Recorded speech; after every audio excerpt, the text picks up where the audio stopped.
Hey everybody, I know a lot of you are anxiously awaiting my 10,000 mile update on the Yokohama Geolandar AT. Get ready, because here it comes.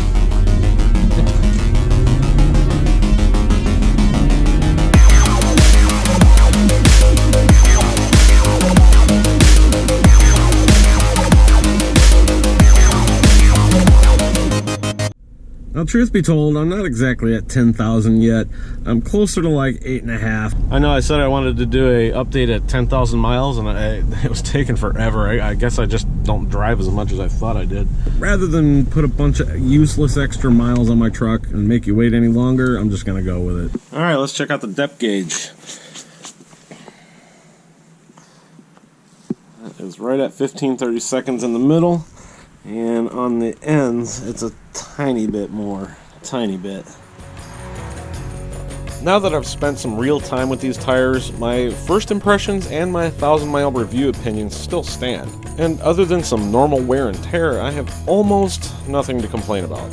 And I'll get into that later. Just to reiterate a couple of things that I mentioned in my previous videos, traction on dry pavement is still excellent. Road noise is still there, but the noise level is unchanged and it's still easily forgotten about while driving, so there's not much more I can say about that.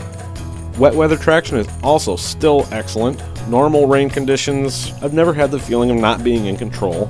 During heavy rain, you can tell that these tires are doing their job. When I hit some deep puddles, the water gets pushed way out in front and to the sides. With other tires, I haven't noticed that as much. I can definitely tell that these tires are moving water out of the way and not skimming over the top of it, which is a good thing. So I finally got some snow in my area. That's pretty much what I've been waiting for to do this video. It wasn't a ton of snow, but it was enough to develop a primary impression of snow performance. Here's a nice piece of straight road that's kind of uncared for. Let's see how we do. I'm just going to stand on it. A little bit of slip sideways. How about normal acceleration?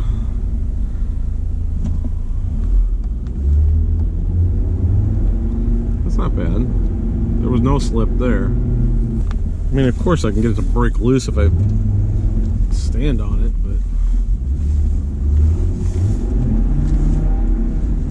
for the most part, these things are gripping pretty good. Alright, the space between these poles here is about 150 feet. I'm going to get up to speed here and slam on the brakes and see how it goes. Going 30.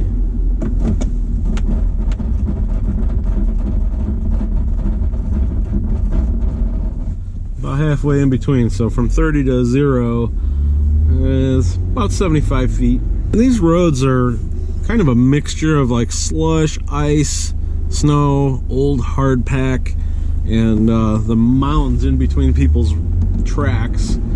Alright, so I'm about to get on the highway. This ought to be fun. When I change lanes, with these road conditions, there's like this hump in the middle where the snow is. It's like tire ruts. And when I change lanes, I don't have the feeling like I'm being pulled in one direction or the other. It's actually tracking nice and straight. I'm going 55, and I mean, of course you can't be stupid about it, but for just carefully changing lanes, I don't feel the car pulling at all. The tires are digging into it, which is really good. Everybody's slowing down for a plow truck sitting on the side of the road. I'm looking the other direction behind me. It's literally backed up for miles because of that guy sitting there. What I'm most impressed by with these tires is the fact that I can change lanes over these humps in the road that are just packed with snow, and I don't get that uneasy feeling like I'm about to slide somewhere I don't want to go. So my one negative thing that God, this road sucks. My one negative thing that I've noticed with these tires, and it totally took me by surprise, is flat spotting. I've noticed that with this after the truck's been sitting for a few days, just since this cold snap that we've had.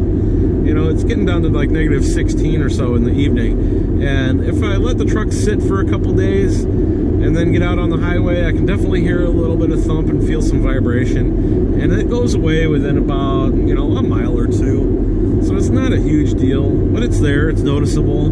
Just thought I'd mention it. I don't know why it's happening. I've never had a big tire like this do that. I've heard of it happening on like sporty tires, you know, something low profile, but I don't know why these are doing it, and I have no idea what's going on. If anybody knows, you know, shoot me a comment. You know, maybe it's the compounds they changed. I know they started putting like orange oil and a couple of weird things in it, so you know, it could be that. Who knows? The last set didn't do that, so I'm a little bit confused as to why these are doing that. But you know, whatever. It's not a deal breaker. It's not something that gets on my nerves. Just a interesting point to note. Any fool can just go romping through, you know, a foot of snow and see how things go.